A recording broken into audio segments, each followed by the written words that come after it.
सर्वांना नमस्कार करतो, वंदन करतो. जे परमेश्वर चार शब्द सुचवतील आपल्या सर्वांच्या हृदयामध्ये प्रतिष्ठित असलेल्या परमेश्वराच्या चरणी अर्पण करण्याचा प्रयत्न करतो.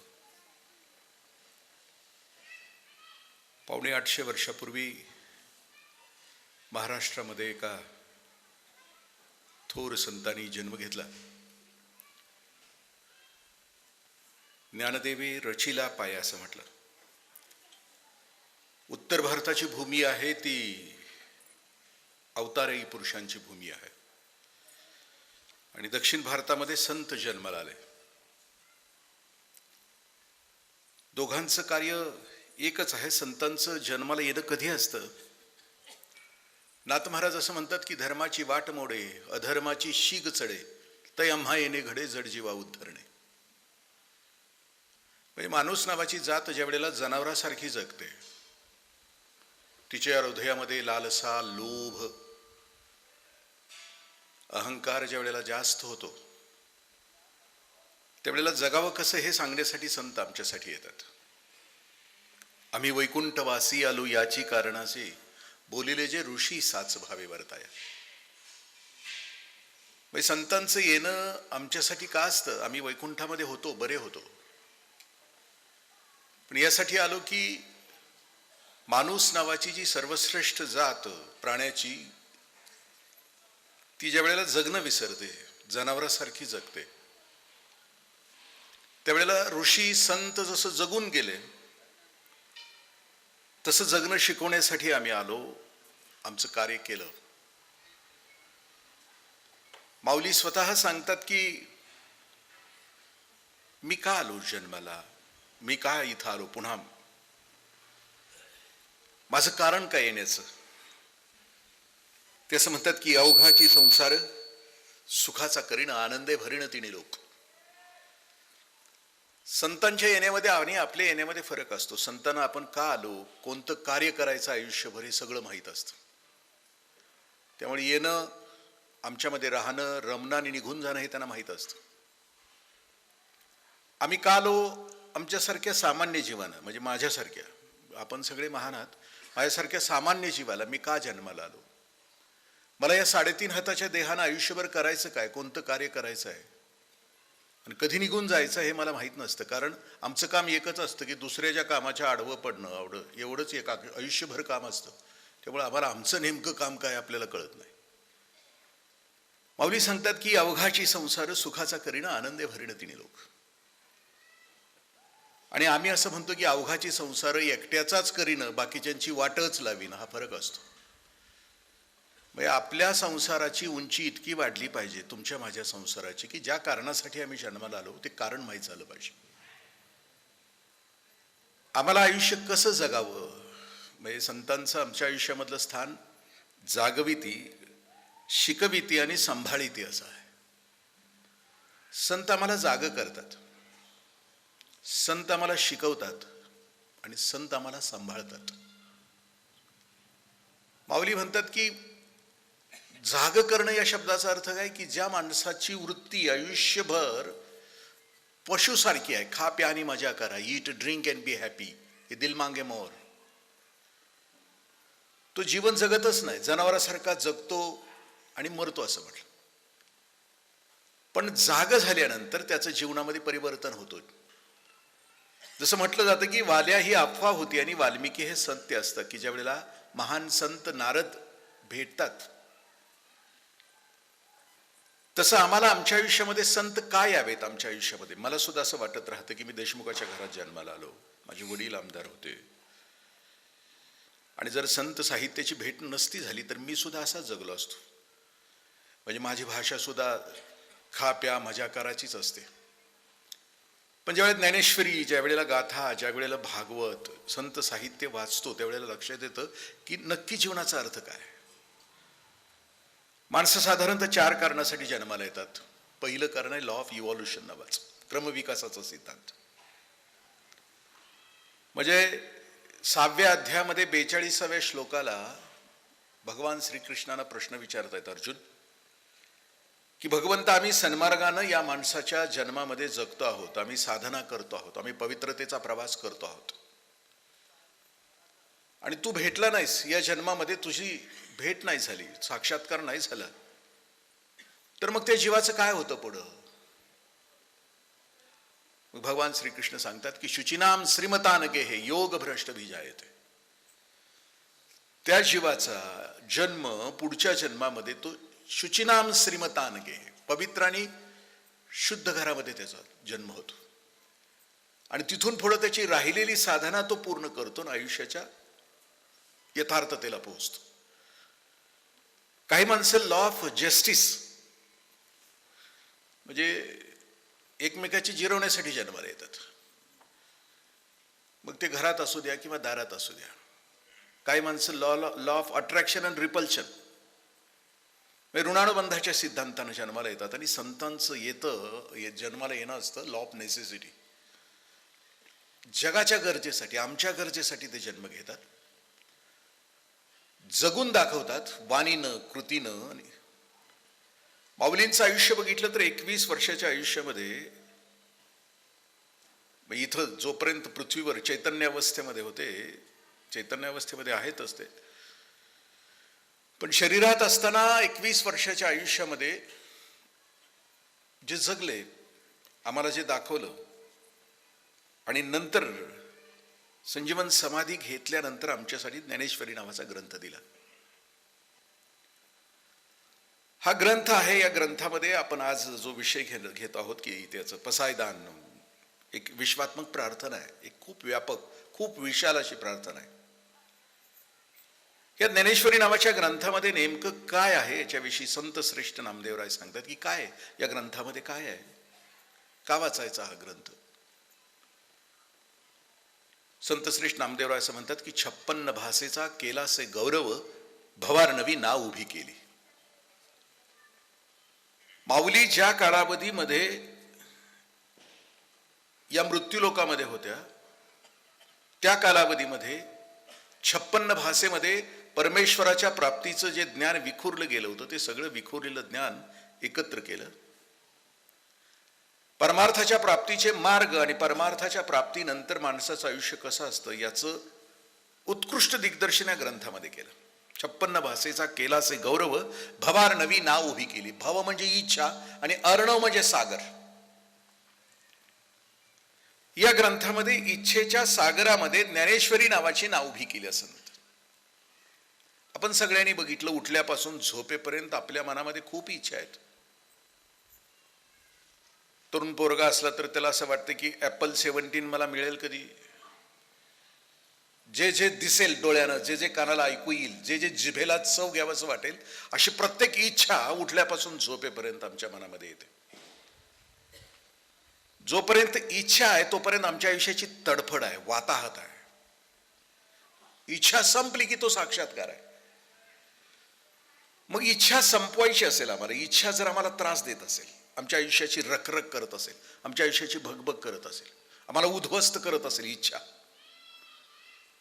तर मग भवार इच्छेच्या सागरामध्ये जो तुम्ही आम्ही जगतो आणि तडफडत जगतो, त्या तडफडण्याला जर विराम द्यायचा असेल, एक प्रशांत स्थिती द्यायची असेल, एक स्थैर्य द्यायचं असेल, तर भवार नाव उभी केली.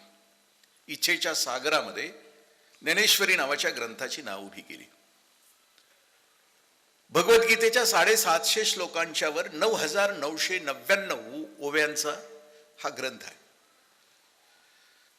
आणि या ग्रंथामधलं प्रत्येक ओवी अलौकिक आहे. म्हणजे एकही ओवीतला एकही शब्द असा नाही की माऊली म्हणतात की काय आहे प्रत्येक ओवीमध्ये. पिकलिया सुखाचा परिमळू, निवालिया अमृताचा कल्लोळू, ऐसा कोवळा आणि मवाळू बोली बोलीला. माऊली ज्ञानेश्वरीच्या प्रत्येक शब्दाविषयी असं बोलतात की ज्याचं सुख पिकलंय आयुष्यामध्ये, जो परमार्थाच्या उच्च पातळीवर पोहोचला, ज्याच्या हृदयामध्ये विश्वाचा अर्थ प्रकट झालं,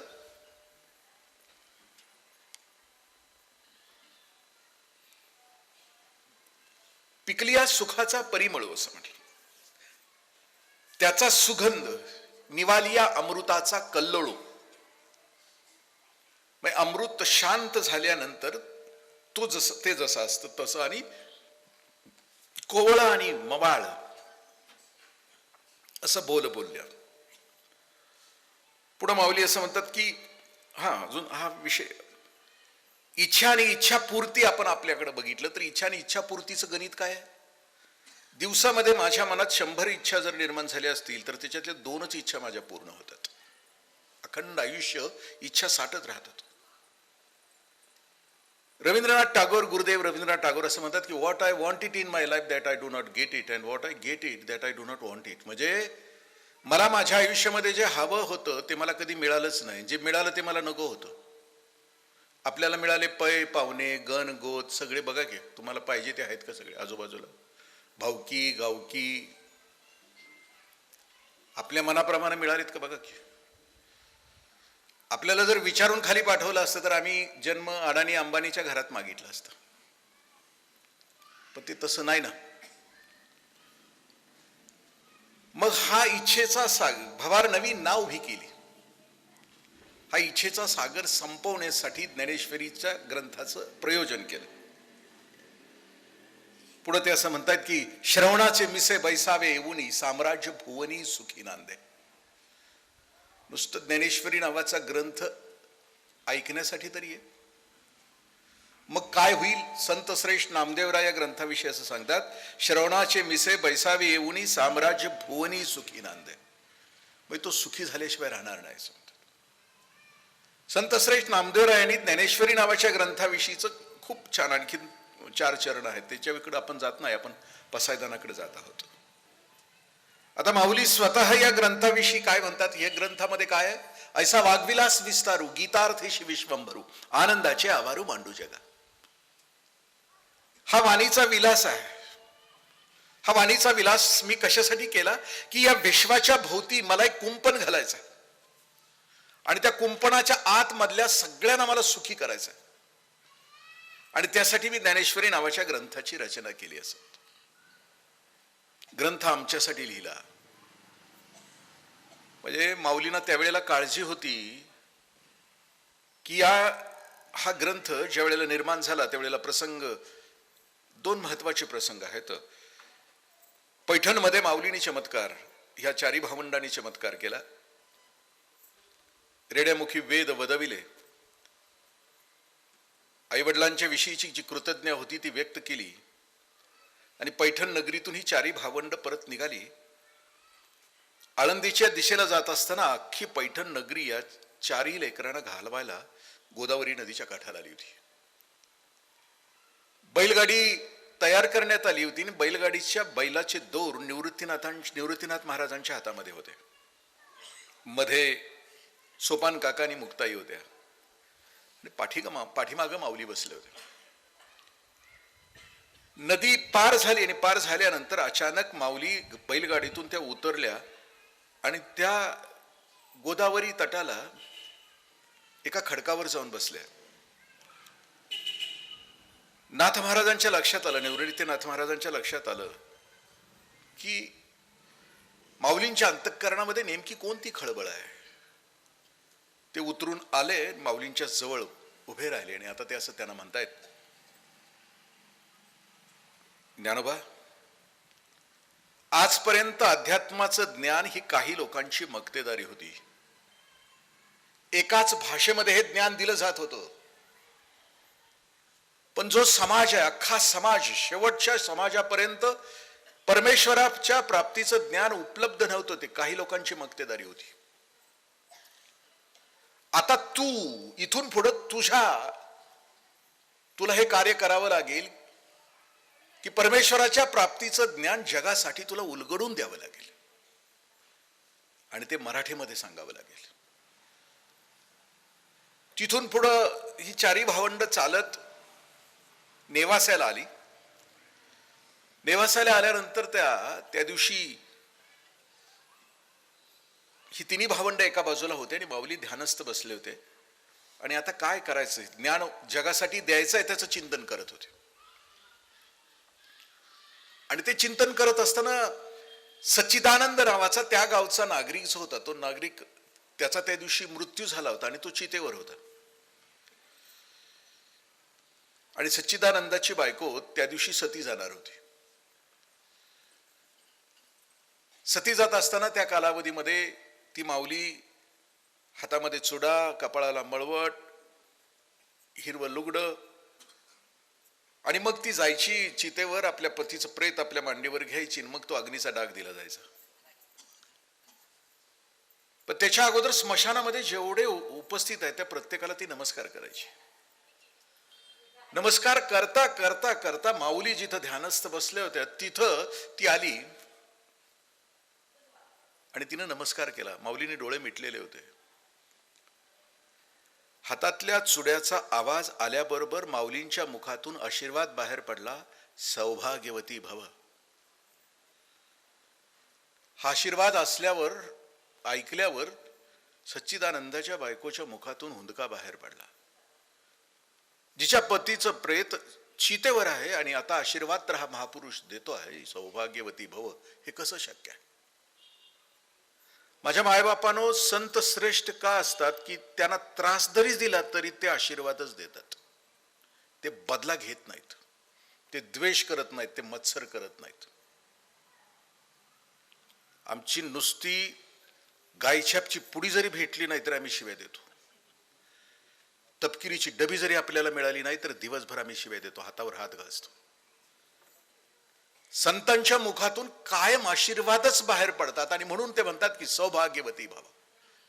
हृदय शुद्ध आणि पवित्र असतं, त्याच्या मुखातून बाहेर पडणारी जी वाणी असते ती केवळ कल्याणाची आणि मांगल्याची असते. माऊलीने बघितलं तिच्याकडं आणि तिला विचारलं की काय. तिनं बोट दाखवलं. माऊली म्हटले की नाव काय. नाव सांगण्यात आलं. माऊली पावलं टाकत ते चितेच्या पायाशी पोहोचले आणि तिने आशीर्वाद दिला. तिने आवाज दिला, सच्चिदानंद. सच्चिदानंद बाबा उठले चितेवर आणि तिने माऊलींच्याकडे बघितलं. समोर हा कैवल्याचा पुतळा. माऊली समोर बघितल्यानंतर की ज्यांच्या चेहऱ्यावर सहस्र रश्मी तेज होतो, संतांच्या चेहऱ्यावर तेज असतं. आम्ही कुठल्याही ब्युटी पार्लर मध्ये गेलो तरी तेवढं आणता येत नाही. मग फेस मसाज असू दे किंवा आणखीन काही लावलं, माझ्यासारखं डांबरीकरण जरी केलं तरी तेवढं तेज येत नाही. संतांच्या चेहऱ्यावर एक विलक्षण तेज असतं, कारण त्यांच्या हृदयामध्ये एक प्रसन्नता, एक शांतता असते. कुठल्याही संतांचा चेहरा बघा, कायम स्माइलिंग, कायम हसलं. कारण ज्याच्या हृदयामध्ये जे असतं ते त्याच्या चेहऱ्यावर असतं. ज्याच्या हृदयामध्ये द्वेष त्याच्या चेहऱ्यावर द्वेष, ज्याच्या हृदयामध्ये अहंकार ज्याच्या चेहऱ्यावर अहंकार. पण माऊलींच्या चेहऱ्यावरची प्रसन्नता बघितल्यानंतर सच्चिदानंद बाबांनी निर्णय घेतला की इथून पुढचं सगळं आयुष्य माऊलींच्या सोबत जगायचं. माऊलींची एक ओवी आहे, जो निर्णय घेतला सच्चिदानंद बाबांनी. माऊली असं म्हणतात की ईश्वरा वाचून इलानी जिने अधिक बुद्धी नाही ती एकच बुद्धी जाण अर्जुना जगे, असं म्हणतात. म्हणजे ज्या माणसाची बुद्धी ईश्वराशिवाय जगते ती जगत असून सुद्धा मृत्यूसारखं जगते. जरी तो व्यवहारी जगामध्ये खात असेल, पीत असेल, भोग भोगत असेल, कोणतेही भोग भोगत असेल, पण त्याच्या हृदयामध्ये जर ईश्वराचं चिंतन नसेल, ईश्वराशिवाय जी बुद्धी विचार करते ती विकरती, ती विकारानं बरबटलेली असते. आणि मग सच्चिदानंद बाबा स्वतःचं निरीक्षण करून बघतात की मी आतापर्यंत संसारामध्ये राहून माझी बुद्धी होती ती फक्त विकाराची होती, आणि समोर जो चेहरा दिसतो आहे तो प्रसन्नतेचा, आनंदाचा दिसतो आहे.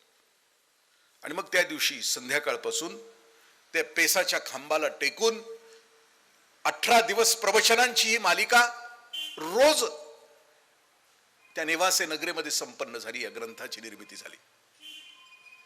माऊलींनी त्या पेसाच्या खांबाला टेकून ज्ञानेश्वरी सांगितली.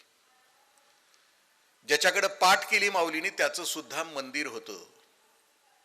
संतांच्या आमच्या आयुष्यातलं स्थान किती महान असतं. नुसती पाठ जरी केली तरी त्या निर्जीव दगडाचं आज मंदिर होतं. लाखो तुमच्या माझ्यासारखे भाविक जाऊन ते दगडावर डोकं टेकतात, कारण पाठ माऊलींची त्याला लागलेली. आणि मग हा ज्ञानेश्वरी नावाचा ग्रंथ 18 दिवस पूर्ण झाल्यानंतर, 18वा अध्याय संपल्यानंतर 78वा श्लोक येतो आहे. या 78व्या श्लोकामध्ये संजयला प्रश्न विचारतायत धृतराष्ट्र की विजय कोणाचा होणार. माऊलींनी खूप छान इथं सांगितलं की खरं तर धृतराष्ट्रानं हे 18 अध्याय ऐकलेले आहेत की ज्याच्यामध्ये ज्ञानयोग आहे, कर्मयोग आहे, राजयोग आहे, भक्तियोग आहे. पूर्णत्वाला पोहोचलेल्या महान संतांचं मार्गदर्शन या ग्रंथामध्ये सगळं ऐकलंय. आणि ऐकलं असताना सुद्धा हा माणूस मुक्त व्हायला पाहिजे होता. प्रत्यक्ष भगवान श्रीकृष्णांच्या मुखातून बाहेर पडणारी वाणी ऐकलीये धृतराष्ट्राने, त्याच वेळेला मोकळं व्हायला पाहिजे होतं. पण तरी हा प्रश्न विचारतोय. माऊली तसं धृतराष्ट्राचं वर्णन करतायत ज्ञानेश्वरीमध्ये, तैसा म्हैसा चिखलामध्ये बैसला असं म्हटलं. म्हैसा म्हणजे म्हैशीचा नवरा, रेडा चिखलात बसतो तसा हा धृतराष्ट्र बसलाय. भगवंताच्या मुखातून दैवी वाणी ऐकल्यानंतर सुद्धा याच्या हृदयामध्ये बदल होत नाही, याच्यामध्ये परिवर्तन होत नाही. प्रश्न विचारतो की या युद्धामध्ये नक्की विजय कोणाचा होणार. आणि मग भगवान सांगतायत की यत्र योगेश्वर कृष्ण यत्र पार्थो धनुर्धरा.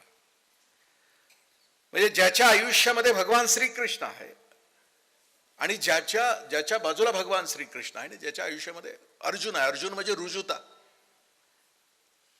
पाचही पांडवांच्या मध्ये फक्त अर्जुनाची निवड केलेली आहे भगवंतानी गीता सांगण्यासाठी. त्याचं कारण एक आहे की अर्जुनाचा स्वभाव सरळ आहे, कुठेही वाकडा नाही. परमार्थ कुणाला कळतो, परमार्थाच्या मार्गावर कोण चालतो की जो सरळ जगतो, ज्याचं आयुष्य गुंतागुंतीचं नाहीये, ज्याचं हृदय शुद्ध आणि पवित्र आहे, त्याला परमार्थ कळतो आणि तो परमार्थाची वाटचाल करतो. तुका म्हणे भोळा जिंकी कळी काळा असं म्हटलं. भोळेपणानं जे जगतात, जे चालबाजीनं जगतात, ज्यांचं आयुष्य गुंतागुंतीचं आहे, त्याला कधीच परमार्थ कळत नाही आणि तो कधी या मार्गाला येत पण नाही. आम्हाला आमच्या आयुष्यामध्ये आमच्या आयुष्यातला स्वतःचा पांडुरंग आपल्याला भेटावा असं वाटत असेल तर आम्हाला अर्जुन व्हावं लागतं, रुजुता. आमच्यामध्ये सरळपणा यावा लागतो, आमच्या प्रत्येक कृतीमध्ये सरळपणा यावा लागतो, तरच आम्हाला तो भेटतो. 78व्या श्लोकाच्या नंतर जे निरूपण आहे, असं म्हटलं जातं की 78 श्लोकाच्या नंतर माऊलीने जी ज्ञानेश्वरी सांगितली ती एकश्लोकी ज्ञानेश्वरी आहे. याचं कारण असं आहे की याच्या पूर्वी वर्णन करत असताना माऊली ज्या वेळेला गुरूंचं वर्णन यायचं त्यावेळेला त्यांच्या वाणीला बहर यायचा. प्रत्येक अध्यायाच्या सुरुवातीला आणि अनेक ठिकाणी गुरूंचं वर्णन आलं की माऊली धडाधड धडाधड सुंदर गुरु कसे असतात त्याचं. जसं की जय जय वो शुद्धे उदारे प्रसिद्धे अनवरत आनंदे वर्षिते विषय व्याळे मिठी दिधरी अनुठी ताठी ते तुझे गुरुकृपा दृष्टी निर्विशो. म्हणजे जिथं गुरु शब्द आला रे आला, सांगावंसं वाटलं की माऊलींच्या वाणीला उधाण यायचं. आणि मग निवृत्तीनाथ महाराज गुरुदेव त्यांच्या समोरून सांगायचे की ज्ञाना मुद्द्यावर येईन, मुद्द्यावर बोल. पण शेवटचा श्लोक संपला आणि ज्ञानदेवानी समोर गुरुदेवांच्याकडे बघितलं, नाथ महाराज निवृत्तीनाथांच्याकडे बघितलं आणि सांगितलं की गुरुदेव आतापर्यंत तुमचं खूप ऐकलं, आता नाही ऐकणार, आता मी मोकळा बोलणार आहे. 78व्या श्लोकातल्या जेवढ्या ओव्या आहेत त्या सगळ्या ओव्या अख्ख्या ज्ञानेश्वरीचं सार आहेत असं म्हटलं. सगळे योग त्याच्यामध्ये आहेत आणि सगळ्या ओव्यांच्या मध्ये बहार आहे. म्हणजे चंद्र तेथे चंद्रिका, शंभू तेथे अंबिका, संत तेथे विवेका असे कीच. म्हणजे प्रत्येक ओवीमध्ये 3-3, 4-4 दृष्टांत. कारण आता निरोप घ्यायचा होता तर हे आमच्यासाठी देऊन गेले. पसायदानाला सुरुवात होते आहे, विश्वात्मक प्रार्थनाला सुरुवात होते आणि त्याची सुरुवात अशी होते की आता विश्वात्मके देवे संपल्यानंतर माऊली असं म्हणतायत आता प्रार्थनेला सुरुवात करतायत. आता हा शब्द येतो कधी की एखादी गोष्ट घडून गेल्यानंतर, एखादी घटना घडून गेल्यानंतर. आपल्या घरामध्ये 2 लहान बाळं असली, एकमेकाशी भांडत असली की त्यांचं भांडण संपलं की त्या मुलांना आपण बाजूला काढतो, म्हणतो की आता भांडला तर बघा. भांडण संपल्यावर त्या पोरांना म्हणतो आता भांडला तर बघा. मग एखादी गोष्ट घडून गेल्यानंतर आता मग माऊली आता हे पसायदान कधी मागतायत ते असं म्हणतायत त्याच्या अगोदर हे धर्म संकीर्तन. मी 18 दिवसामध्ये हा जो ज्ञानाचा यज्ञ इथं मांडला होता, हा ज्ञानाचा यज्ञ तू ऐकला असशील आणि तुला पसंत पडला असेल तर आता मला मी जी प्रार्थना तुला मागतोय ती प्रार्थना मला दे. ती प्रार्थना जी मी मागतो आहे तीच मला दे. मग प्रार्थना कोणाला केली? आता विश्वात्मके देवे असं म्हटलं. माझ्या मायबापानं विश्वात्मक देव, ह्या देवाचं कुठेही मंदिर नाहीये. आणि ही प्रार्थना पंढरीच्या पांडुरंगानं नाही केली, तुळजापूरच्या आई भवानीला नाही केली, कोल्हापूरच्या अंबामातेला नाही केलेली. ही प्रार्थना विश्वात्मक देवाला केली. मग विश्वात्मक देव समजून कसा घ्यायचा? जरा अवघड आहे, पण 2-3 मिनिटांमध्ये मी सांगण्याचा प्रयत्न करतो.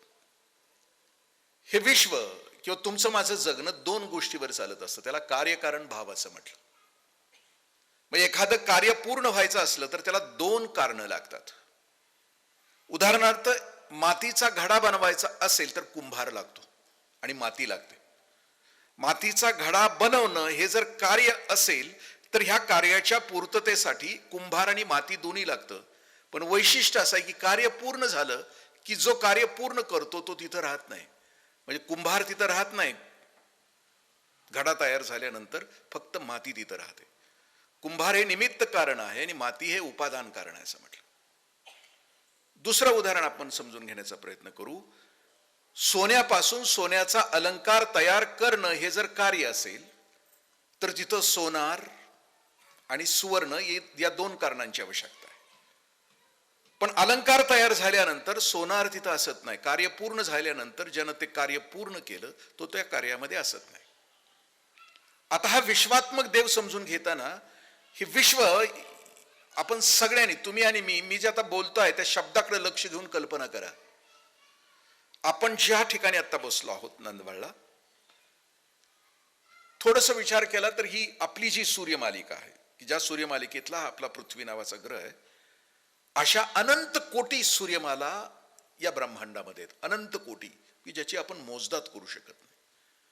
ह्या अनंत कोटी ब्रह्मांडामधला आपली एक सूर्यमाला, त्या सूर्यमालेतला आपला एक पृथ्वी, आपल्या पृथ्वीवरचं एक आशिया नावाचा खंड, त्यातला भारत नावाचा देश, भारत नावाच्या देशातलं महाराष्ट्र नावाचं राज्य, महाराष्ट्र नावाच्या राज्यातलं मी माझ्या गावचं सांगतो कारण मला जायचं आहे, सांगली नावाचा जिल्हा, खानापूर नावाचा तालुका, माहुली नावाचं गाव, आणि तिच्यात एक टिनपाट इंद्रजित देशमुख.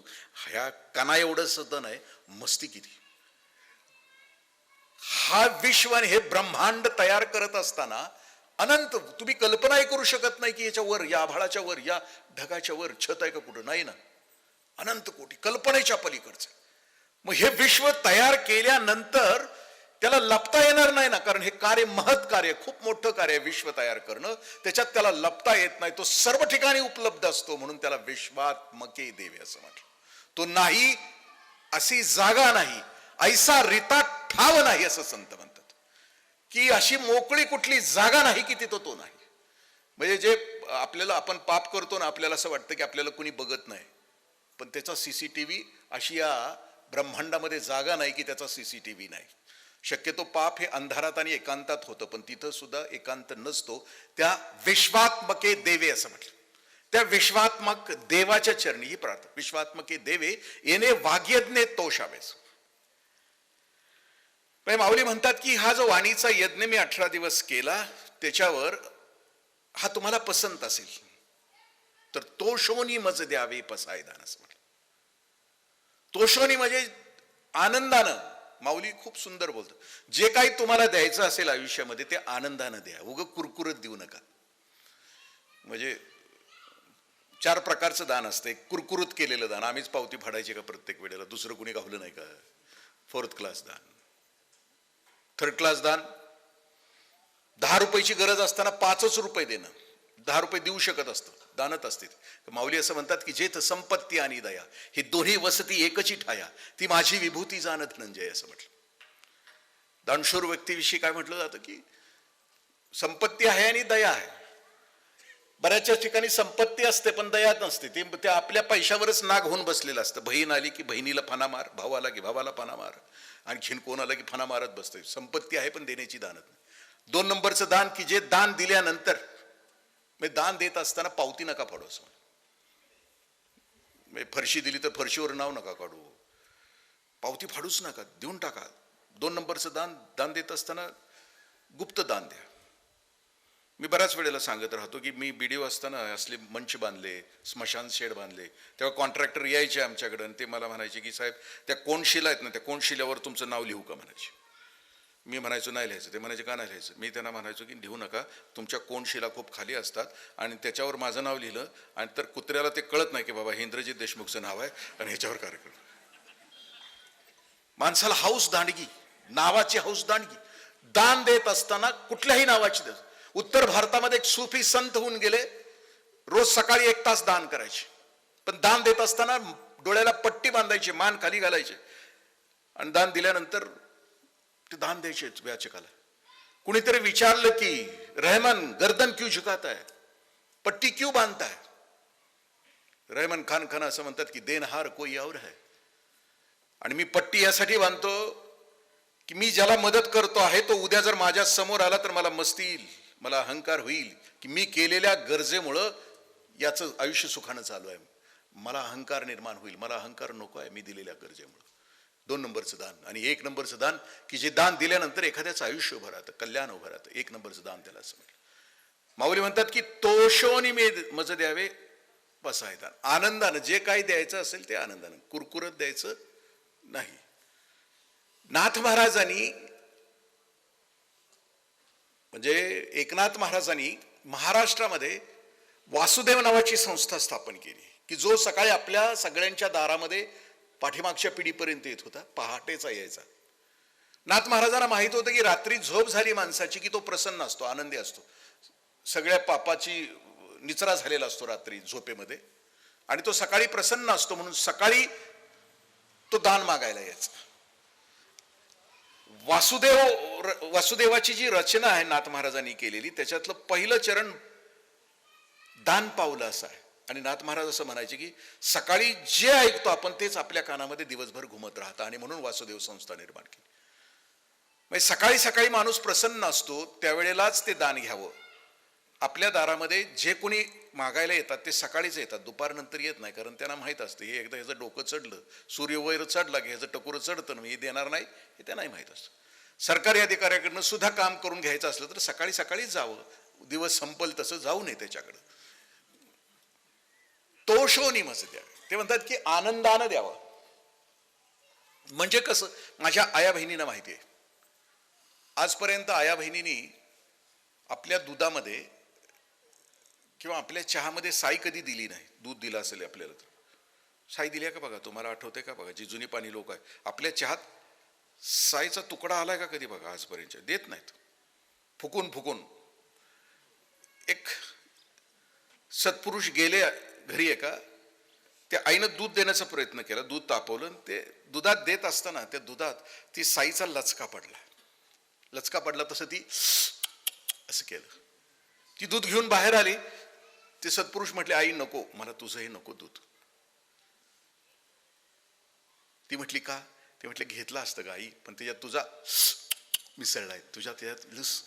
तसं माऊली असं म्हणतात की हे विश्वात्मक देवा, तुला जर दान द्यायचं आहे आम्हाला तर त्याच्यामध्ये तुझा मिसळू नको. तोषोनी मज द्यावे पसाय दान. आनंदानं द्या. माणूस ज्या वेळेला आनंदामध्ये असतो त्यावेळेलाच तो दान देतो, दुःखात देत नाही, ते किरकिरत असतं. तोषोनी मज द्यावे. मागितलंय कुणी? माऊलीनी. दिलंय कुणी? विश्वात्मक देवा. मागितलंय कुणाला? विश्वात्मक.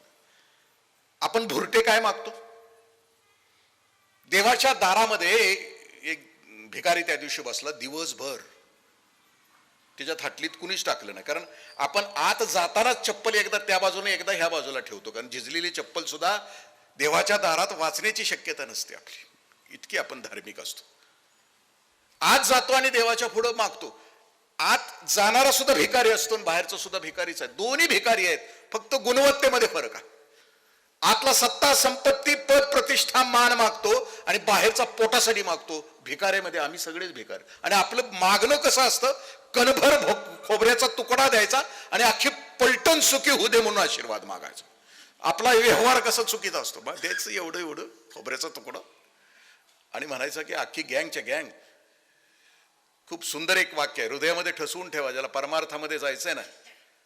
माणूस पाप करतो पण त्याला पापाचं फळ नको असतं. माणूस पुण्य करत नाही, पण त्याला पुण्याचं फळ हवं असतं. हे कधी सत्य होत नसतं, कधीच सत्य होत नसतं. तो भिकारी दिवसभर बसला दारामध्ये, संध्याकाळपर्यंत त्याच्या थाटलीत कुणी टाकलंच नाही. तो संध्याकाळी दारूच्या दुकानापुढे गेला. व्यसनाची पूर्तता झाली की त्याच्या इतका उदार कोणी नसतो. अर्ध्या तासात त्याची थाटली भरली. ती वर बघितलं आणि त्यानं म्हटलं, हे भगवान, तू रहता कहाँ है और पता कहाँ का बता देता है. तो शोनी आनंदानं ते आमची झोडी फाटकी का असते. एक राजा एका संगमाच्या ठिकाणी आंघोळ करत होता. आंघोळ झाल्यानंतर बाहेर आला आणि त्याला तंबाखूचं व्यसन होतं. आता गायछापवाल्यांना माहिती आहे की एक वेळ बायको सोडेल पण गायछाप सोडत नाही. भयंकर प्रेम त्याचं. तसा तो राजा होता. तंबाखू होती त्याच्याकडे, पण चुना नव्हता. त्याला गुळणी घ्यायची होती. त्या गावचा नागरिक आंघोळ करून बाहेर आला. त्याला विचारलं, चुना घेतो? म्हटलं, हाय की चुना. चुना घेतला, गुळणी ठेवली राजानं. त्याला विचारलं, काय पाहिजे बोला. तर राजा त्याला बघतोय, काय पाहिजे बोला. तर ह्याला माहित नाही. ती म्हणते, माझ्याकडे चुना आहे, जरा तंबाखू व्हायच द्या की. अला का राजा तुझ्या पुढं आहे, मागतोयस काय? 10 एकराचं रान चुन्याचं मागितलं असतं तरी त्यानं दिलं असतं, पण मागणाऱ्याची झोळी फुटकी. तुम्हाला मला ज्या महाजनीत जन्माला घातलं त्याला आम्ही मागतो का? तो शोनी मज द्यावे पसायदान. जे काय द्यायचंय मला ते आनंदानं द्यायचं. मग काय दे? पसायदान दे. पसायदान या शब्दाचा अर्थ आहे की प्रसाद दे. प्रसाद या शब्दाचा लॉंग फॉर्म आहे की प्रत्यक्ष साक्षात दर्शन म्हणजे प्रसाद. जे घेतल्यानंतर माझ्या पंढरीचा वारकरी पंढरीहून परत आला, बारस करून परत आला की तो चिरमुरे आणतो. पंढरीचा चिरमुरा पोकळ असतो. 2 चिरमुऱ्याचे दाणे जरी माझ्या हातावर ठेवले तरी गरुड खांबाच्या पुढं उभा राहून माझ्या पांडुरंगाचं दर्शन घेतल्याचं मला अनुभव येतो. प्रत्यक्ष साक्षात दर्शन होतं. पसायदान या शब्दाचा अर्थ, हे भगवंता, मला प्रसादाच्या रूपानं मी जो ज्ञानयज्ञ मांडला होता तो ज्ञानयज्ञ पूर्ण तुला आवडला असेल तर हे विश्वात्मक देवा, जे तुला मागतोय त्याचं मला प्रसादाचं दान दे, मला पसायदान दे. मग पसायदान या शब्दाचा अर्थ काय? स्वतःसाठी मागितली जाते ती भीक, कुटुंबासाठी मागितली जाते ती भिक्षा, समाजासाठी मागितलं जातं ते दान, आणि अवघ्या विश्वाच्या कल्याणासाठी मागितलं जातं ते पसायदान. ते पसायदान. स्वतःसाठी मागितली जाते ती भीक, कुटुंबासाठी मागितली जाते ती भिक्षा, समाजासाठी मागितलं जातं ते दान, आणि अवघ्या विश्वाच्या कल्याणासाठी मागितलं जातं ते पसायदान. ते पसायदान. आणि आता पसायदान मागायला सुरुवात केली. पहिलं दुसरी ओवी आहे पसायदानाची.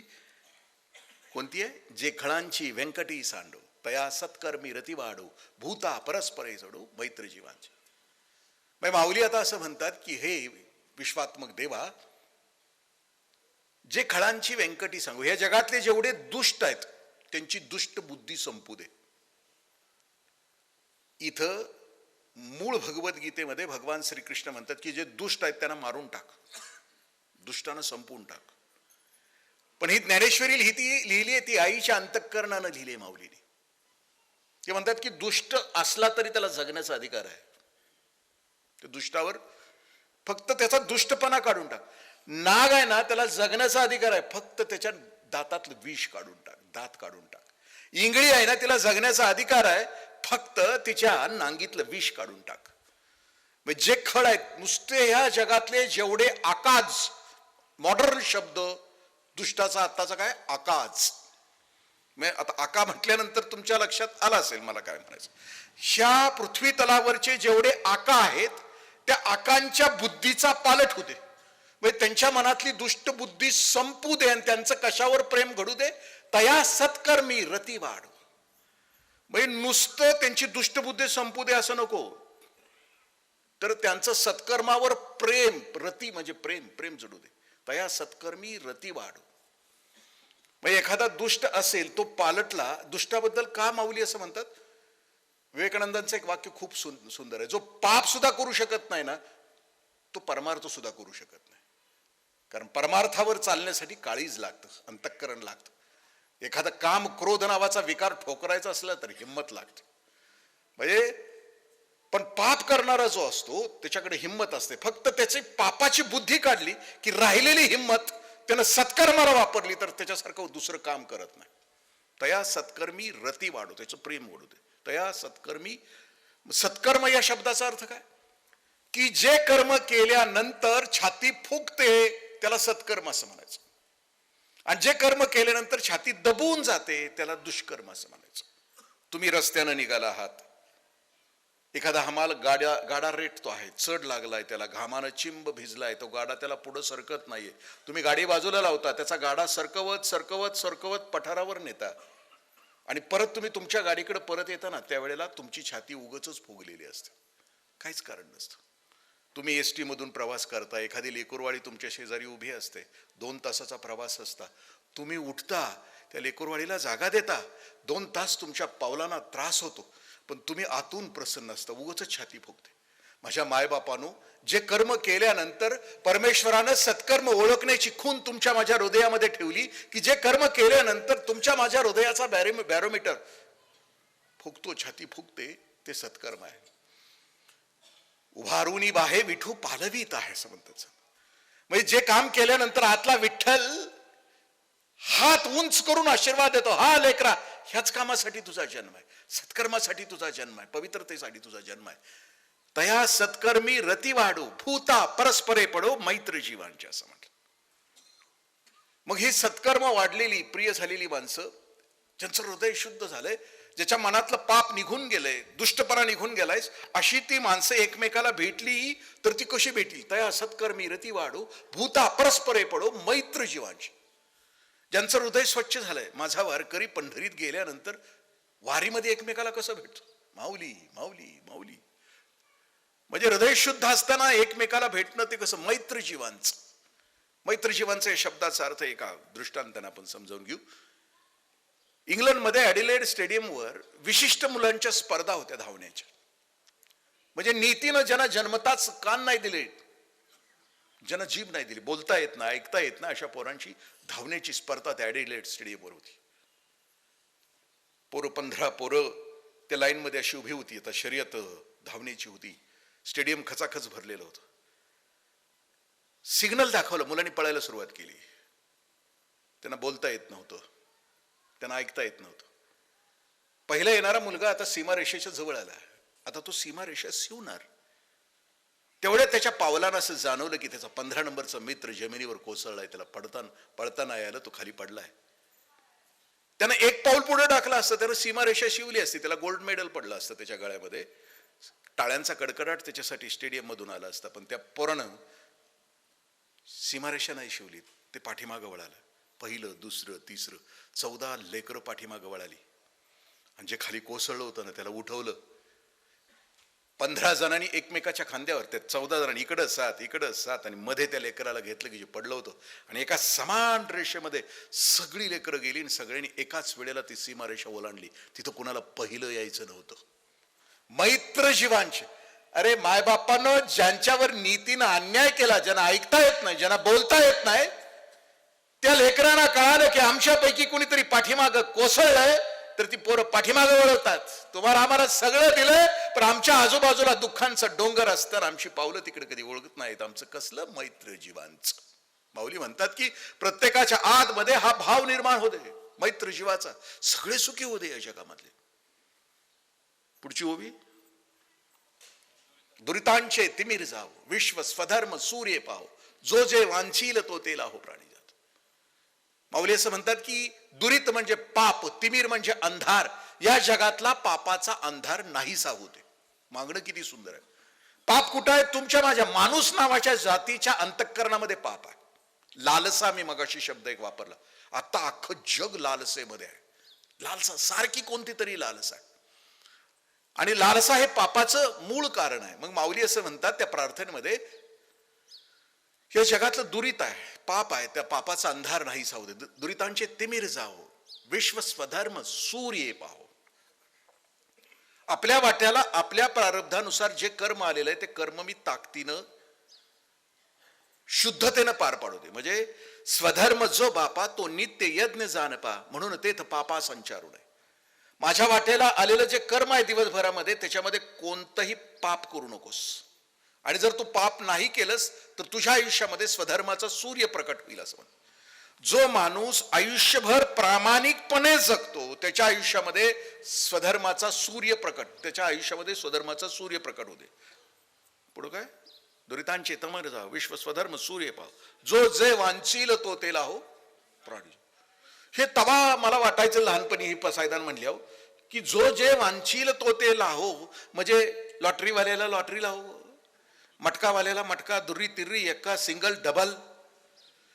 तुम्ही बघितलं असेल जर हे त्याच्यात असते की नाही, अशी तरंगतच असते दिवसभर, आज डबल लागणार का सिंगल, ठाणे का रतन खत्री. त्याच्यात मग तेव्हा मला वाटायचं की ह्यानं ते लागू असं म्हणायचं का. नाही, आता समजून घेऊ, ज्याचं हृदय स्वच्छ झालंय, ज्याचं अंतःकरण पवित्र झालंय, ज्याच्या हृदयामध्ये कुठलंच पाप नाही, कुठलीच लालसा नाही, असं जर हे जग भरलं तर त्याला कशाचीच कमी पडणार नाही. आता उदाहरणार्थ, माझ्या शेजाऱ्यानं जर 4 व्हीलर घेतली आणि माझं अंतःकरण स्वच्छ नसेल तर मी दुसऱ्या दिवशी त्याच 4 व्हीलरच्या पुढे बिब्बा टाकेन, लिंबू टाकेन, मिरची टाकेन. पण माझ्या हृदयामध्ये पाप नसेल, मी शुद्ध अंतःकरणाचा झालेलो असेल, दुरीत संपलेला असेल, तर शेजाऱ्यानं 4 व्हीलर घेतली तर त्या 4 व्हीलरची पूजा करायला मी पहिल्यांदा जाईन, मी गाडीची पूजा करीन आणि त्यांना म्हणेल की बरं झालं तुम्ही गाडी घेतली, आपण कित्येक पिढ्या झालं एकत्र नांदतो आहोत. माझी आई आजारी असते, रात्री कधी तिला लागली तर तुमची गाडी काय माझी गाडी काय एकच आहे, आपल्याला दवाखान्याला तुमची गाडी नक्की मिळेल. विश्वास, माझी 4 व्हीलर घेण्याची दान म्हणजे कुवत नाही, पण माझ्या शेजाऱ्यानं घेतली, पण त्याचं आणि माझं हृदय एक आहे, कारण आम्ही दोघ जण आमच्या हृदयामध्ये पाप नाही. तर माझी 4 व्हीलर घेण्याची ताकद नसताना सुद्धा मला 4 व्हीलर मिळणार, म्हणजे जो जे वांछील तो ते लाहो प्राणी जात. वर्षत सकळ मंगळी पसायदानामध्ये पहिला ट्विस्ट आहे, बदल आहे. माऊली असं म्हणतात की वरच्या 3 गोष्टी झाल्यानंतर, दुरितांचं तिमीर, आमच्या हृदयातलं पाप संपल्यानंतर, आमच्या हृदयामध्ये मैत्र जन्माला आल्यानंतर आम्हाला कशी माणसं भेटावीत हे पुढच्या 3 ओव्यांच्या मध्ये माऊलींनी निरूपण केलं. म्हणजे पुढच्या 3 ओव्या हे संतांचं, संत कसे असतात त्याचं मार्गदर्शन आहे, संतांचं वर्णन आहे. वर्षत सकळ मंगळी, संतांचं वर्णनाला सुरुवात करतायत माऊली पसायदानामध्ये, की जी जशी माणसं असतात तशी त्याला माणसं भेटतात. आता ज्याचं हृदय शुद्ध झालंय त्याला तशी माणसं भेटू दे. आता व्यवहारामध्ये सुद्धा संध्याकाळी 6 वाजता ज्याची जी प्रवृत्ती आहे तशी त्याला माणसं भेटतात. पाऊली चालती गुत्त्याची वाटत किंवा पाऊले चालती पंढरीची वाटत. 6 वाजता नेमका माणूस कुठल्या प्रवृत्तीचा आहे ते लक्षात येतं. जहा 4 यार मिले जरा हे, म्हणजे तसं जो संतत्वाकडे निघालाय त्याला संत भेटू देत. मग संत कसे असतात त्याचं दिग्दर्शन. वर्षत सकळ मंगळी, संत पावसासारखे असतात. पाऊस भेद करत नाही. पाऊस म्हणतो तो असं म्हणत नाही की मी समुद्रावर नाही पडणार, मी वाळवंटावर नाही पडणार, मी डोंगरावर नाही पडणार. पाऊस सगळीकडे पडतो. तसं संत सगळ्यांना जवळ करतात. हा श्रीमंत, हा गरीब, हा सदाचारी, हा दुराचारी, हा पापी, हा पुण्यवंत, हा श्रीमंत, हा गरीब, असा भेद कधी संत करत नाही. ते पावसासारखे असतात, पावसासारखे बरसतात. वर्षत सकळ मंगळी, ईश्वर निष्ठांची मांदियाळी, ईश्वरावर प्रेम करणारी हे असतात मांदियाळी. मांदियाळी या शब्दाचा अर्थ की हे संत एकच नव्हे, गावच्या गाव ईश्वर निष्ठांची मांदियाळी, अनवरत भूमंडळी. अनवरत या शब्दाचा अर्थ की दूध जे उतू जातं त्याला अनवरत असं म्हटलं. म्हणजे संत एकाच पिढीमध्ये नको, पिढ्याने पिढ्या. तुम्ही विचार करा ना, नंदबाळ नावाचं अख्खं गाव संत झालं. कोण कोणाचा द्वेष करत नाही, कोण कोणाचा मत्सर करत नाही, गावकी नाही भावकी नाही.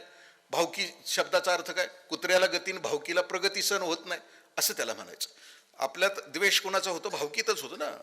म्हणजे गाडी आणली 4 व्हीलर तर भावकीच्या रस्त्यावरून जाताना आपण काच वर करतो, कारण भावकीला दिसलं पाहिजे ना, एसी गाडी घेतली, जळला पाहिजे. तो दुसऱ्याला जळवणं म्हणजे भावकी आणि गावकी.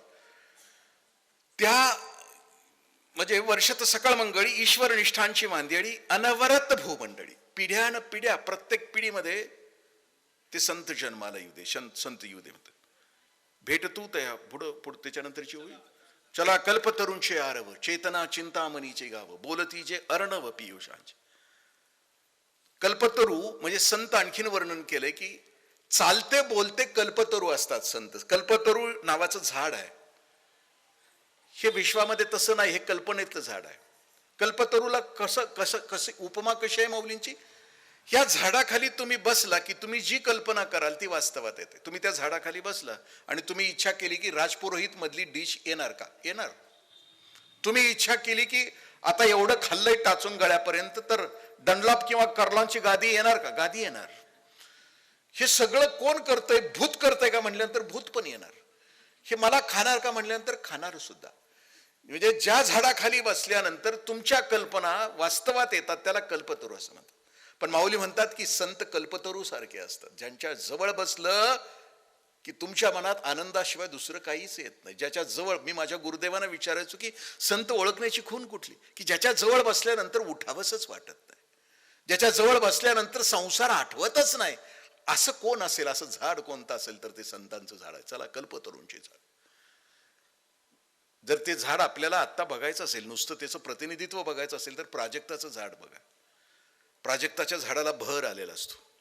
प्राजक्ताच्या झाडाची फुलं खूप सुंदर असतात, छोट्याशा पाकळ्या, गुलाबी दांडा तोही छोटासा, आणि त्या प्राजक्ताच्या फुलाचा सुगंध असतो ना, तोही स्वर्गातल्या सुगंधाला लाजवील असा असतो. पण बहरलेल्या त्या प्राजक्ताच्या झाडाखालून एखादा माणूस गेला आणि चुकून जाता जाता जरी खांदा लागला झाडाला, तर खांदा मारणाऱ्याच्या अंगावर सुद्धा प्राजक्त फुलांचा वर्षाव करतो. तसे संत असतात. शिव्या दिल्या तरीही आशीर्वाद. चला, कल्पतरूंचे आरव म्हणजे जंगल. म्हणजे समजून घ्यायचं आता पसायदान, अख्ख्या नांदवळ गावचे सगळे जन्माला आलेली जी माणसं आहेत ना, ते संतच आहेत, कल्पतरूच आहेत. म्हणजे त्यात एकाच्याही हृदयामध्ये पाप नाही, लालसा नाही. कल्पतरूंचे असं जंगल आहे नांदवळ. चेतना चिंतामणीचे गाव, चैतन्यानं भरलेले चिंतामणी आहेत. तुमच्या मनात कोणतीही चिंता ठेवत नाहीत असे संत असतात. बोलती जे अर्णव पियुषांचे, अर्णव म्हणजे सागर, पियुष म्हणजे अमृत. संत जे बोलतात ते अमृताचं बोलतात, परिवर्तनाचं बोलतात. तुमचा मुलाहिजा ठेवत नाहीत. जसं की नेत्यांच्याकडे 3 माणसं असतात नेत्यांच्या भोवती. पहिले असतात समर्थक, दुसरे असतात शुभचिंतक, आणि तिसरे असतात हितचिंतक. समर्थक बदलू शकतात, अगदी आदल्या दिवशी सुद्धा बदलू शकतात. ते कसे बदलतात आपल्याला सांगण्याची आवश्यकता नाही. शुभचिंतक असतात, ते आपल्या नेत्याविषयी शुभचिंतन करतात, यांचं कल्याण होऊ दे, येऊ दे सारखं. आणि जे हितचिंतक असतात ते आपल्या नेत्याच्या रागलोभाचा विचार न करता त्याच्या चुका सांगतात, त्याचे दोष सांगतात. त्याला फिकीर नसते की हा माझ्यावर नाराज झाला का काय. तसं आपली ओवी कुठली झाली?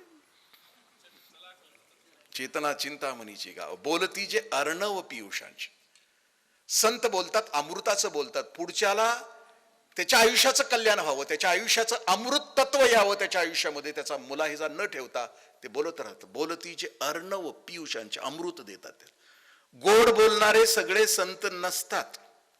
जर गोड बोलणारे सगळे संत असते तर कपड्याच्या दुकानातले, साड्याच्या दुकानातले सगळे सेल्समन संत झाले असते ना. ताई ही साडी घाला, ढीकच्या ढीक ते टाकते त्याच्यावर, पण ते नाराज होत नाही, पण तो संत नसतो. बोलती जे अर्णव पियुषांची. पुढची, चंद्रमे जे अलांछन, मार्तंड जे तापहीन. संत चंद्रासारखे असतात. चंद्र शीतल असतो. संतांच्या मुखातून त्यांच्या बाहेर पडतो ना शब्द, त्याच्यात टोनिंग सुद्धा खूप सुंदर असतं. संत बोलतात की ज्या वेळेला असं वाटतं की जणू एखादी सतार वाजताय, जणू एखादं संगीत सुरू आहे. संत बोलत असताना बोलतच राहावं त्यांनी, इतकं मधुर असतं. ते इतके शीतल असतात. चंद्रमे जे अलांछन, ते चंद्रासारखे शीतल असतात. पण चंद्रावर डाग असतो, पण संतांच्यावर डाग नसतो. चंद्रमे जे अलांछन, मार्तंड जे तापहीन. ज्ञानेश्वरी वाचताना इतका आनंद होतो. केवढ्या अफाट शब्दांची निवड माऊली. माऊली स्वतः सांगतात की बोली ऐसी बोलीन, अरूपे रूप दावीन, अतिंद्रिय परी भोगवीन, इंद्रिय करवी. असे शब्द बोलीन की ते आत्मतत्व अरूपामध्ये आहे, ते आत्मतत्व अतिंद्रिय आहे, पण मी शब्दामध्ये पकडून तुमच्या समोर. मार्तंड नावाचा शब्द आहे, सूर्याला दिलेली उपमा आहे. सूर्याला अनेक उपमा आहेत. दिनकर म्हणजे तो आला की अंधार संपून जातो. तमाली, तम म्हणजे अंधार, तो आला की अंधार संपतो. रवी, सूर्याला अनेक शब्द आहेत. तसा माऊलीने निवडलेला सूर्याचा शब्द आहे, त्याला मार्तंड. संत सूर्यासारखे असतात, मार्तंड जे तापहीन. मार्तंड कुणाला म्हटलं? वैशाख महिन्यामध्ये भर दुपारी 12 वाजता आग ओकणाऱ्या सूर्याला मार्तंड असं म्हटलं. सूर्य वैशाख महिन्यामध्ये भर दुपारी 12 वाजता आग ओकत असतो, त्यावेळेला खालची माती किंवा वाळू तापवतो. आणि आम्ही जर त्या वाळूवर उभा राहिलो तर जी वाळू सूर्यापासून उष्णता घेते ती आपल्या पायाला इतका त्रास देते की जेवढा त्रास आपल्या माथ्यावर बरसणाऱ्या सूर्याचा उष्णतेचा होत नाही. मार्तंड जे तापहीन असं म्हटलं. म्हणजे संतांच्या मध्ये इतकं सामर्थ्य असतं, पण त्या सामर्थ्याचा उपयोग कधी चुकीच्या कारणासाठी करत. मार्तंड जे तापहीन ते सर्वाही सदा सज्जन सोयरे होत. माऊलींना त्यावेळेलाच माहित होतं संत आणखीन ओळखण्याची खूण काय. तो ओळखायचं कसा संत आहे? तो भेटला की एखादा सज्जन सोयरा. म्हणजे माऊलींना माहित होतं सोयरा आणि सज्जन एका ठिकाणी जमत नाही. आपलं पाहुणं सगळं नजर मोहर आला की त्यातला एक तरी सज्जन आणि सोयरा आहे का बघा. पाहुणा दारात आला की आपल्या कपाळावर आठे असतात. पण माऊली म्हणतात असा एखादा पाहुणा आपला असा असतो की तो आला की आपल्याला लय भारी वाटतं. संत तसे असतात की तो आला की आपल्याला आधार वाटतो, तो आला की आपल्यामध्ये प्रेम निर्माण होतं. म्हणजे आणखीन दुसरं माऊलीनं असं म्हणायचं असेल कदाचित, ह्या जगातलं नुसतं सोयरं जरी एकमेकाशी नीट वागलं तरी जग सुखानं नांदल. भाऊ भावाशी, चुलता पुतण्याशी, नुसतं रक्ताच्या नात्यातली नाती जरी एकमेकाशी नीट वागली तरी जग सुखवील असं म्हणतात. तुम्ही बघा ना, पुण्याच्या आसपास गुंठ्याचा दर करोडो रुपये झालाय. 70 वर्ष भावा बहिणीचं नातं आहे. राखी पौर्णिमा होते आहे, भाऊबीज होते 70 वर्ष, आणि जसा गुंठ्याचा दर झाला करोडो रुपये, 70 वर्षाची नाती इसकाटली. भाऊ लांब गेलं. माऊलींना त्यावेळेला माहित होतं की नुसतं सोयरं जरी एकमेकाशी, म्हणजे देशमुखाची जिरवायची थांबवली तरी जग सुखी होईल. जगतापाने जगतापाची, निकमाने निकमाची जरी जिरवायची थांबवली तरी जग सुखी होईल. दुसरं काहीच नाही. धर्म खूप सोपा आणि खूप साधा आहे. विद्यार्थ्यानं कॉपी करू नये जर विद्यार्थ्याचा धर्म आहे, तर शिक्षकानं तो पेपर आदल्या दिवशी फोडू नये शिक्षकाचा धर्म आहे. दुकानदारानं आपल्या मालामध्ये भेसळ करू नये जर दुकानदाराचा धर्म आहे, तर गिरायकानं त्या दुकानदाराची बाकी न मागता 2 महिन्याच्या चुकती करणं हा गिरायकाचा धर्म आहे. भावाभावानी एकत्र राहणं हा जर भावाभावांचा धर्म आहे, तर जावाजावानी त्या 2 भावाभावांच्या मध्ये भांडणं न लावणं हा जावाजावांचा धर्म आहे. माऊली असं म्हणतात की सोयरे सदा सज्जन होत. नुसता कशी होते हे सगळी माणसं एकमेकाशी सज्जन सोयरा एकमेकाला जसा भेटतात तशी भेटतात. सोयरे पुढचं किंबहुना सर्व सुखी. 6व्या वर्षात संपलेत. आता पुन्हा इथून माऊलीने दुसरा ट्विस्ट घेतला. पुन्हा मागण्यामध्ये आणखीन थोडा. पवित्र अंतःकरण झालं तर त्यांना या प्रकारची माणसं भेट होते. अंतःकरण पवित्र झालं, सगळे सुखी झाले. नंतर आता माऊली म्हणतात की किंबहुना आणखीन काय मागू, आणखीन काय मागू हे विश्वात्मक देवा. एवढं मागितल्यानंतर जगामध्ये दुःख शिल्लकच राहणार नाही. मग पुढे असं म्हणतात किंबहुना सर्व सुखी. म्हणजे ह्या मृत्यू लोकावरचे सगळे मुंगीपासून ब्रह्मदेवापर्यंत सगळे सुखी होऊ दे. मी एकटाच नव्हे, किंबहुना सर्व सुखी पूर्ण होऊन तिन्ही लोकी. केवढं आवाढव्य. माणूस सुखी कधी होतो की तो पूर्णत्वाला पोहोचल्यावर होतो. आम्ही दुःखी काय सगळे, कारण आम्ही अपूर्ण आहोत. जगद्गुरु तुकोबरायांचा पूर्णत्वाविषयीचा एक अभंग आहे. पिकलिया सेंद कडू पण गेल्यास तुकोबराय. इकडं शाळू होता पूर्वी ना, शाळवात पूर्वी शेंदाड होतं. आता शेंदाड मी जाईल तिकडे शेंदाडाची बी मागतोय, मला कोणी देत नाही. असं हिथं कुणाचं तर मला जाताना द्या. शाळवाच्या रानात असायचं ते शेंदाड. शेंदाड हिरवा असताना कडू इक लागतं, पण शेंदाड पिकलं की शेंदाडात बदल होतात 4. शेंदाड गोड होतं, शेंदाड मऊ होतं, शेंदाड त्याचा रंग बदलतो आणि शेंदाडाचा सुगंध येतो. तसं माणूस नावाची जात परमार्थाच्या मार्गावर चालत चालत चालत सदाचार, नीतिमत्ता, नामस्मरण, साधना, सेवा, सत्संग करत करत तो माणूस पिकला की तो सुखी होतो, पूर्ण होते. आम्ही आत्ता दुःखी काय अर्धवट असल्यामुळं कडू आहे. आम्ही दुःखी का आहोत? वेदनेनं का बोललो? पूर्ण होऊन तिन्ही लोकी. आम्ही सगळेजण पूर्ण होते आणि तिन्ही लोकांमधले सुखानं नांदू दे. पुढं आणि ग्रंथोपजीवी विशेष लोकी दृष्टादृष्ट विजय व्हायचे. माऊली पुढे असं म्हणतात, आणि ग्रंथोपजीवी. माऊलींना त्यावेळेला पण माहित होतं की कदाचित गुरुजी तुम्हाला चांगले नाही मिळणार, गुरुदेव. मग अशा वेळी तुम्ही काय करा, माऊली म्हणतात, आणि ग्रंथोपजीवी ये. ज्ञानेश्वरी नावाचा ग्रंथ घ्या, याचं चिंतन मनन निधी ध्यासन करा. 9,900 ओव्या आहेत. 100 ओव्या रोज वाचल्या तर 3 महिन्यात एक पारायण पूर्ण होतं, वर्षात 4 पारायण पूर्ण होतं. सवड कुठं आहे आम्हाला? नुसतं एवढं जरी केलं, नुसतं या ग्रंथाचं नामस्मरण चिंतन केलं तरी काय होईल? ये ग्रंथोपजीवी ये, विशेष लोकी ये, दृष्ट अदृष्ट विजय हो. जो ज्ञानेश्वरी नावाच्या ग्रंथाचं चिंतन मनन निधिध्यासन करेल त्याच्या आयुष्यामध्ये काय होईल? दृष्ट आणि अदृष्ट विजय हो व्हायचे. दृष्ट म्हणजे व्यवहारी जगामध्ये सुद्धा त्याचा विजय होईल आणि परमार्थाच्या साधनेमध्ये सुद्धा त्याचा विजय होईल. तो परमार्थाच्या यथार्थतेला पोहोचेल. दृष्ट अदृष्ट विजय हो. त्याच्या आयुष्यामध्ये 2 घटना घडतील. ज्ञानेश्वरी नावाच्या ग्रंथाचं वैशिष्ट्य कोणतं आहे? मी 1997 शिरोळा गट विकास अधिकारी होतो. तिथं माझ्या घरात सकाळी एक 65-70 वर्षाची मावशी रोज धुणी भांडी करायला यायची. रोज सवय आहे, आजही मला माझ्या बायकोला सवय आहे की रोज अंघोळ झाली, पूजा झाली की ज्ञानेश्वरी आणि गाथेचं काही पानं वाचायची, मगच घराच्या बाहेर पडायचं. सवयीनुसार वाचायला बसलो तर मावशी बाहेर भांडी घासत होती. तिनं मला विचारलं की साहेब काय वाचतो? मी म्हटलं ज्ञानेश्वरी वाचतो. ती म्हणली त्यानं काय होतं? आता तिला काय सांगायचं? तिला म्हटलं पुण्य मिळतं. ती मला म्हणली एकटाच मिळवणार का? मी म्हटलं तुझी काय अडचण आहे? ती मला म्हणली मला लिहायला वाचायला येत नाही. त्यावेळेला साक्षरता अभियान सुरू होतं. प्रत्येक अधिकाऱ्याला टार्गेट होतं की एक माणूस साक्षर करायचा. मला माझं टार्गेट माझ्या घरातच गावलं. मी मावशीला म्हणलं उद्यापासून तू अर्धा तास लवकर यायचं. मी अंकल्पी आणली त्या दिवशी आणि रोज सकाळी अर्धा तास सुरू झालं. बकड 3-4 महिने झालं. माझी बदली कराडला झाली. कराडला गेल्यानंतर 2.5-3 वर्षानंतर एक मोडक्या तोडक्या अक्षरात तिचं मला पत्र आलं. 10-12 शब्द होते. पेनात मुंगळं बाहेर पडवतच तिचं अक्षर, कार्ड.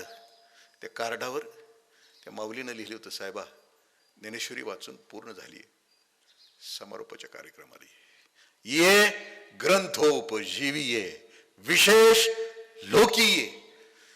म्हणजे ज्या माऊलीच्या आयुष्यामध्ये कधीच उजेड नव्हता, शब्द वाचता येत नव्हते, आयुष्याची 65 वर्ष जिचे फक्त राबण्यात गेले, फक्त ज्ञानेश्वरी नावाचा ग्रंथ वाचायला तिला 2.5 वर्ष लागली. पण लागल्यानंतर तिच्या आयुष्यामध्ये जे आनंदाचं उधाण आलं होतं, त्या उधाणाला ये ग्रंथोपजीवी ये, विशेष लोकी ये, दृष्ट अदृष्ट विजय होय. कुणाचं कल्याण कोणत्या वर्षी होईल सांगता येत नाही, फक्त ते मनावर घ्यावं लागतं. आम्हाला उद्धार करूनच घ्यायचा नसतो, फक्त ऐकायचं असतं, सोडून द्यायचं असतं. ये ग्रंथोपजीवी ये, विशेष लोकी ये, दृष्ट अदृष्ट विजय एथ म्हणे श्री विश्वेश्वरा. हा होईल दान पसावो, एने वरे ज्ञानदेवो सुखिया झाला. एवढं सगळं मागितल्यानंतर माऊलींना शंका निर्माण झाली की मी जे वर एवढं मागितलेलं आहे सगळं होईल का खरं? माणसं एकमेकाशी नीट वागतील, त्यांच्या मनातलं पाप संपेल, द्वेष मत्सर संपेल, लालसा संपेल, हिंसा घृणा द्वेष मत्सर संपेल, जातपात धर्म भावकी गावकी ह्याच्यामुळे आलेलं अंतरंगातलं विष संपेल. शंका आली म्हणून ते समोर विचारतात.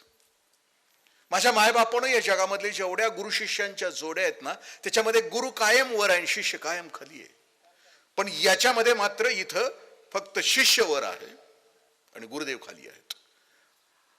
आणि मग ज्ञानेश्वर माऊली समोर निवृत्तीनाथांच्याकडे बघून प्रश्न विचारतायत, होईल हे सगळं जे मी मागितलेलं आहे हे सत्य होईल? लोक एकमेकाशी नीट वागतील, पवित्रतेने वागतील, शुद्धतेने वागतील? समोर प्रश्न येऊन विचारला. आणि त्यावेळेला निवृत्तीनाथ महाराज माऊलींच्याकडे बघून असं म्हणतायत, अरे तुझ्या इतकं मोठं मागणं कोणी मागितलं? इतकं व्यापक, इतकं विशाल, स्वतःविषयी तर काहीच मागितलं नाही. माऊलींना माऊली का म्हटलंय?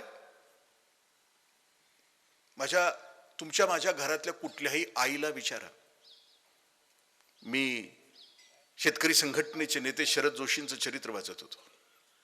त्या चरित्रामध्ये शरद जोशी गावाकडे गेले की स्त्रीला एखाद्या विचारायचे की तुझ्या पुढे जर विठ्ठल उभा राहिला तर तू काय मागशील. प्रत्येक स्त्री म्हणायची की माझ्या लेकीला स्थळ मिळू दे, माझ्या पोराला नोकरी मिळू दे, माझा नवरा बरा होऊ दे. शरद जोशी लिहितात की प्रत्येक स्त्रीला या भारतातल्या विचारलं तर तिनं कधी स्वतःसाठी नाही मागितलं, तिनं घरातल्या सगळ्यांच्यासाठी मागितलं. मात्र एका स्त्रीला बाजूला घेऊन तिने विचारलं की तू खरं सांग, विठ्ठल तुझ्या समोर उभे राहिले तर तू तिला पुढच्या जन्मात स्त्रीच हो कर म्हणून मागशील. त्यावेळी तिनं एक ओवी सांगितली, अस्तुरीच्या जन्मा नको घालू श्रीहरी, आयुष्यभर दुसऱ्याची ताबेदारी. माऊली का म्हटलं की स्त्री जी आईच्या हृदयाची आहे तिचं मागणं कधी स्वतःसाठी नसतं. निरपेक्ष या जगामध्ये कोणी असेल तर ते आईचं असतं. एखादा समाजसेवक एखाद्या विशिष्ट मुलाला मागण्यासाठी एखाद्या आईकडे गेला आणि त्या माऊलीला 2 पोरं असली आणि त्या समाजसेवकानं मागितलं की तुझं लेकरू दे, मी सांभाळतो माझ्या आश्रमामध्ये, तर ती माऊली पदराखाली घेते त्या विशिष्ट पोराला आणि त्याला असं सांगते की ते थोरलेलं ने, त्याला सगळं आहे, ती जगल कुठं पण ह्याला माझ्याशिवाय कुणी नाही जगवू शकणार, हे फक्त माझ्या जवळच राहील. म्हणून त्याला माऊली असं म्हणतो. आणि पुढून आवाज येतो, ये ग्रंथ हा होईल दान पसाव. हा दान पसाव कोणी मागितला? 11, 9, 7 वया येते या 4 सूर्यांची. पैठणच्या धर्मपीठापुढं न्याय मागायला गेलेत, आमच्या पोरांना घ्या समाजात. पैठणच्या न्यायपीठानं यांना आत्महत्या करायला सांगितली. त्या दिवशीची रात्र आळंदीला त्या सिद्ध बेटाच्या झोपडीमध्ये हे 4 सूर्य झोपलेत.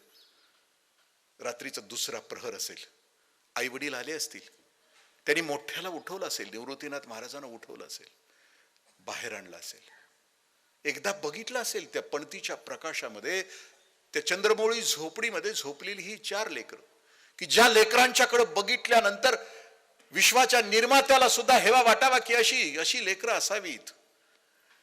त्या लेकरातला एक सूर्य उठवला असावं, त्याला बाहेर बोलवलं असावं आणि आई वडिलांनी सांगितलं असावं की बाळा सांभाळशील धाकट्या तिघांना, होशील त्यांचा आई बाप सखा होशील, चुलता होशील. मोठ्यानं विचारलं असं, आई बाबा सांभाळीन पण तुम्ही कुठं निघाला? उत्तर दिलं असेल की बाळा न परतीच्या प्रवासाला निघालो, सांभाळत्या तिघांना. रात्रीच्या अंधारामध्ये आई वडिलांची ती मूर्ती त्या सिद्ध बेटातून दूर जाताना निवृत्तीनाथांनी बघितली असेल. सकाळ झाली असेल, ही 4 लेकरं पुन्हा उठली असतील. रात्री आई बाबा येणार होते माहित होतं पण आले नाहीत. आवाज दिला असेल ह्या लेकरांनी. चंद्रभागेला त्या इंद्रायणीला सुद्धा थरकाप उडाला असेल. त्यांनी मागितलंय पसायदान, त्यांनी मागितलंय पसायदान, ज्यांचे आई वडील हिरावून घेतले. ते कार्य संपलं. माऊली पंढरीला आले आणि पंढरीला आल्यानंतर त्यांनी संतश्रेष्ठ नामदेवरायांना सांगितलं की महाराज आम्ही निघालो आता. त्यांनी विचारलं कुठं? ते म्हटले काम संपलं निघालो ना. ते म्हटले कुठं? संजीवन समाधी घेत आहोत आम्ही त्रयोदशीला. त्या दिवशीच्या रात्री चंद्रभागेमध्ये कीर्तनामध्ये नामदेवरायांनी अवघ्या वैष्णवांना सांगितलं की माऊली संजीवन समाधी घेत आहेत. वारकऱ्यांनी निर्णय घेतला की आता नाही घरी जायचं, आता जायचं आळंदीला. पंढरीतला वारकऱ्यांचा पोहा फुटला, वैष्णवांचा पोहा फुटला आणि सर्व संतजन मंडळी पंढरपूरहून आळंदीकडे निघाली. ही दिव्य पदयात्रा पंढरीपासून आळंदीकडे निघाली. त्या पदयात्रेमध्ये असलेल्या प्रत्येक वैष्णवाला वारकऱ्याला वाटत होतं, प्रत्येक पावलाघरी सुख वाटत होतं. पावलाला सुख आणि पावलाला दुःख वाटत होतं. सुख यासाठी की हा कैवल्याचा पुतळा आपल्या सोबत चालतो आहे. अशा माणसांच्या सोबत 7 पावलं चाललं की आयुष्य बदलून जातं. आम्ही कोणासोबत चालतो आमच्या आयुष्यामध्ये? त्या वैष्णवांना लक्षात आलं की कोणासोबत चालावं.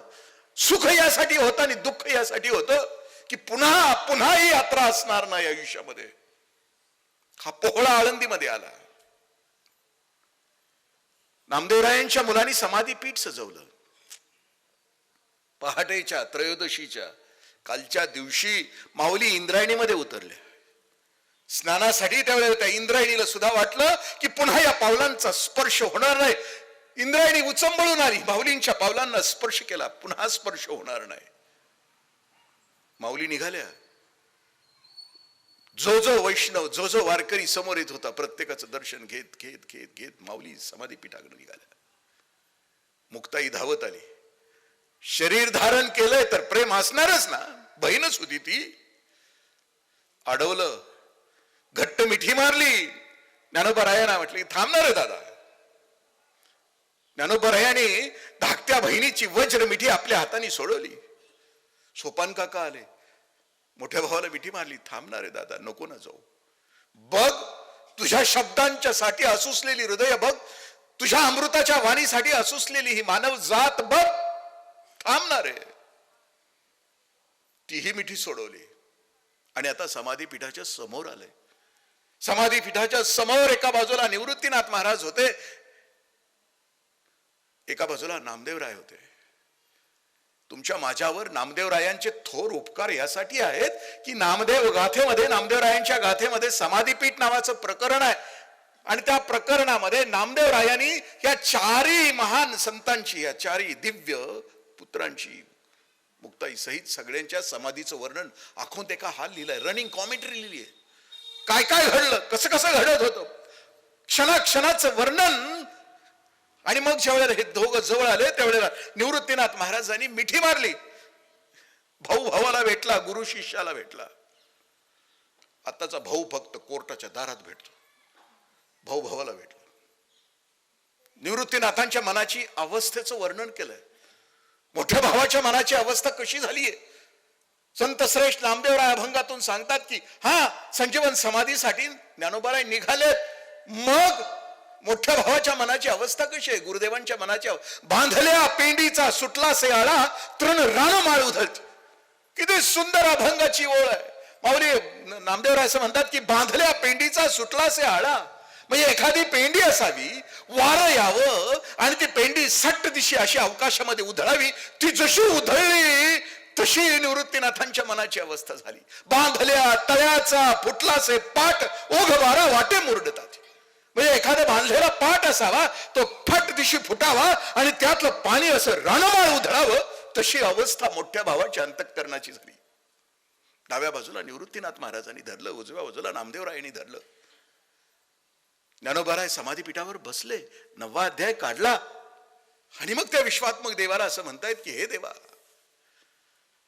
समाजानं संन्याशीची पोरं म्हणून त्रास दिला, पीडा दिली, पण मी अखंड आयुष्यभर त्यांच्यावर कुठलाही राग नाही केला. जी चूळ भरली ती अमृताची भरली.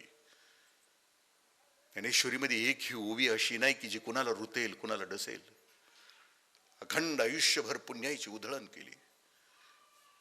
समाधीपीठ बंद केलं आणि मग एकच कालवा कालव झाली आणि माऊली संजीवन समाधीमध्ये समाधीस्थ झाल्या. हा दिव्य सूर्य 750 वर्षापूर्वी आमचं भाग्य आहे मायबापानं. ज्ञानेश्वरी लिहिताना मराठीमध्ये लिहिली. माझी पोर मराठीत घातली मी. त्यावेळी मला पाहुण्या रावळ्यांनी प्रश्न विचारला की येडाय का, जग कुठं निघालंय, तू कुठं निघाला, का मराठीत घालतो. मी म्हणलं अरे माझ्या पोराला शेक्सपियर नाही समजलं तरी चालेल, गटे नाही समजलं तरी चालेल, पण माझ्या पोराला ज्ञानोबा तुकोबा समजायला पाहिजे. त्याला जर जगायचं असेल, चांगलं जगायचं असेल, पण चांगलं जगून इथून निघून जायचं असेल तर त्याला ज्ञानेश्वरी कळली पाहिजे, त्याला गाथा कळली पाहिजे. आणि म्हणून मराठीत माय मराठी अमृतातेही पैजा जिंके. पावली म्हणतात की कशासाठी मराठीत लिहिलं. मराठी भाषा इतकी गोड आहे की अमृतापेक्षा गोड आहे. आणि म्हणून हा कल्लोळ, शब्दांचा कल्लोळ होता. आजचा हा कार्यक्रम धनाज दादा, सचिन दादा यांच्या सारख्या आग्रहातून, आणि माझं आज भाग्य आहे की मी या प्रतिपंढरपूर ठिकाणी प्रत्यक्ष पांडुरंग परमात्म्याच्या समोर ही सेवा करण्याची संधी मला आपण सगळ्यांनी दिलीत आणि जवळजवळ 1.25 ते 1.5 तास आपण ऐकून घेत आहात. याच्यात माझं कोणतंही कौशल्य नाही. एखादा आकार की ज्याला मॅनर्स नसतात ना, तो कुठल्याही केबिनमध्ये जाऊन धुडगूस घालतो. तसा इंद्रजित देशमुख नावाचा आका मघाच्यापासून पसायदानाच्या केबिनमध्ये धुडगूस घालत होता आणि आपण सगळेजण बघत होता, ऐकत होता. आपल्या सगळ्यांच्या पायावर माथा ठेवतो आणि माझ्या वाणीला विराम देतो. पुंडलिक विठ्ठल श्री ज्ञानदेव तुकाराम पंढरीनाथ